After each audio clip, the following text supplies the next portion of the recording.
Jangan lupa subscribe YouTube channel Metro TV News dan jangan lupa nyalakan notifikasinya.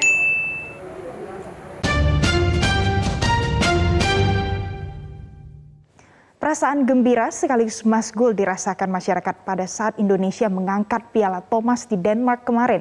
Pasalnya pada saat yang sama bendera merah putih tidak boleh dikibarkan akibat Indonesia disanksi Badan Anti Doping Dunia (WADA). Lalu siapa yang pantas disalahkan?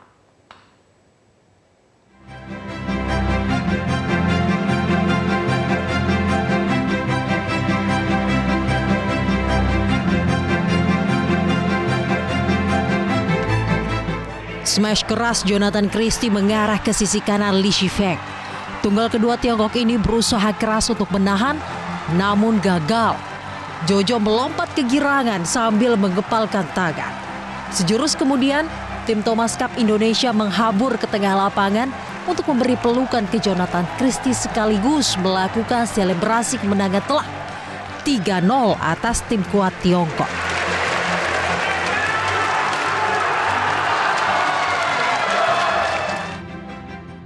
Indonesia merengkuh gelar juara Piala Thomas. Ya, Piala Thomas. Lambang supremasi bulu tangkis beregu putra yang sudah 19 tahun tidak pernah kembali ke tanah air, akhirnya direbut kembali. Gelar ini juga menjadi koleksi Piala Thomas ke-14 bagi Indonesia. Terakhir kali Indonesia mengangkat trofi Piala Thomas terjadi pada 2002 lalu. Tidak heran jika Ceres Arena Aarhus, Denmark yang menjadi venue laga final Piala Thomas kali ini diliputi gegap gempita tim merah putih. Kendati Indonesia menang telak 3-0, namun sejatinya di lapangan perjuangan para pemain tidak semudah yang terlihat. Honestly, on the first set, I feel a bit nervous, so I cannot, control along the match. But on the second set and the third set, I try so hard to calm down and try to, enjoy the match. So it works. Ya, yang pasti luar biasa ya, luar biasa, sangat atmosfernya karena ini juga salah satu cita-cita kita dari kecil buat berlaga di Thomas Cup dan sekarang bisa menyumbang poin untuk Indonesia di partai final, dan emang salah satu tujuan kita pengen memenangkan Piala Thomas ini setelah 19 tahun. Sangat luar biasa. I'm proud to be Indonesian, and then I want to thanks also Anthony to make lead 1-0 and Fajar and Rian to make lead 2-0. So I little bit more confidence maybe, and then I see the Lee in the first set, he little bit nervous, so I take the opportunity. Karena mereka bermain sangat bagus ya hari ini, jadi ya memang perjuangan tim kami luar biasa sih hari ini. Puncak kegembiraan segenap tim dan masyarakat Indonesia akhirnya terjadi saat tim Thomas mengangkat trofi. Namun, ada pemandangan tidak biasa pada saat penyerahan Piala Thomas yang diikuti dengan nyanyian lagu kebangsaan Indonesia Raya. Tidak ada pengibaran bendera merah putih di sini. Yang ada hanya kibaran bendera PBSI.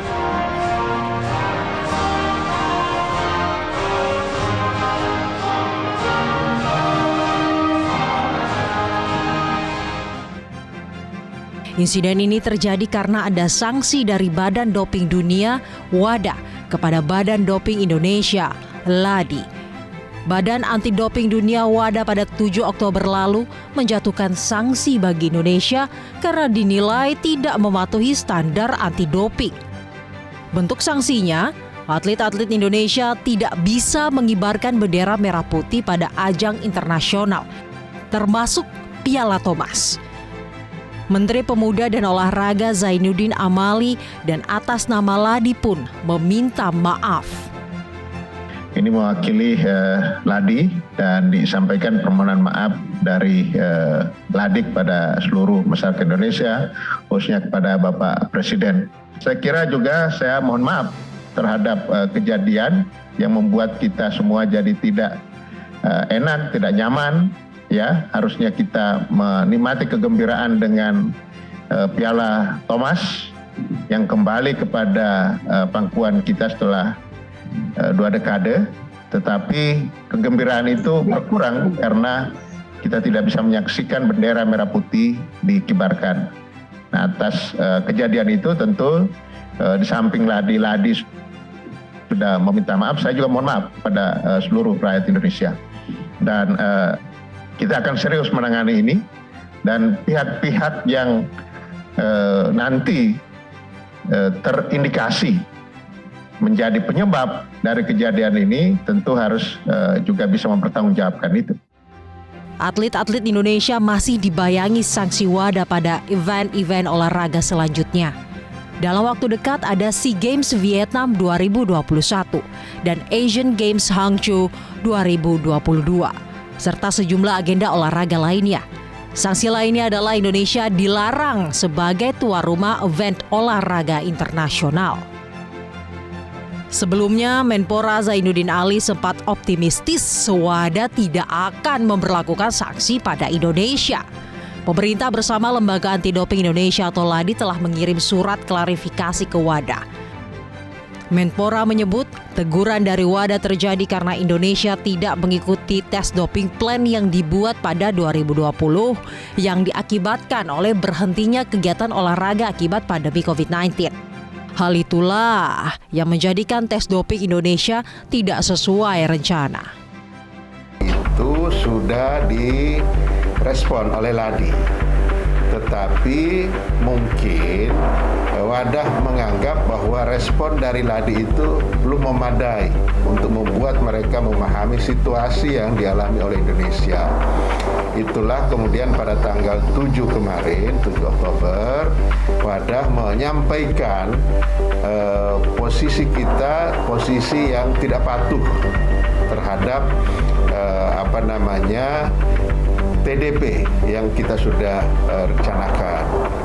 Nah, setelah saya diskusi dengan LADI dan internal kami, besoknya kami segera merespon surat dari WADA itu dalam bentuk surat yang kami jelaskan seperti yang saya sampaikan tadi, bahwa situasi di Indonesia 2020 itu kegiatan kompetisi, turnamen, dan berbagai event yang diharapkan untuk bisa kita mengambil sampel untuk tes anti dopingnya itu ditutup sehingga tidak memungkinkan kita untuk memenuhi apa yang sudah direncanakan.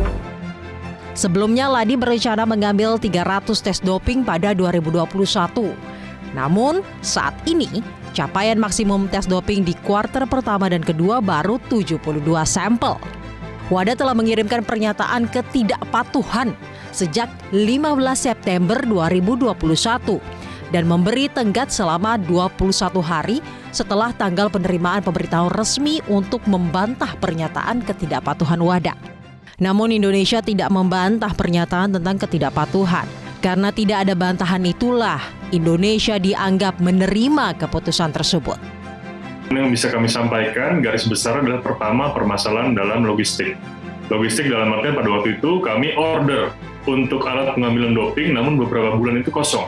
Kosongnya entah kenapa, entah tidak bisa masuk atau entah tidak ada di gudang di Indonesia atau seperti apa, ini kosong. Sehingga kami berhubungan dengan WADA, kami tanyakan solusinya seperti apa. Bisa menggantikan nggak? Itu kepengurusan sebelumnya ya Pak, yang kita bisa komunikasikan. Nah, yang kedua adalah pada saat mengirimkan DCO, pada saat itu ada pembatasan PPKM. Otomatis petugas-petugas yang harusnya dapat mengambil sampel daripada atlet tidak dapat mobilisasi ke lokasi atlet masing-masing. Itu pun merupakan sebuah tantangan untuk kami bagaimana cara menyikapinya. Yang ketiga terakhir adalah ada sesuatu dengan jumlah testing yang direncanakan pada saat 2020. Apakah pada saat itu kita prediksi COVID atau enggak, atau sudah selesai atau enggak, sehingga jumlah testingnya apakah betul harus sebanyak itu yang dilakukan.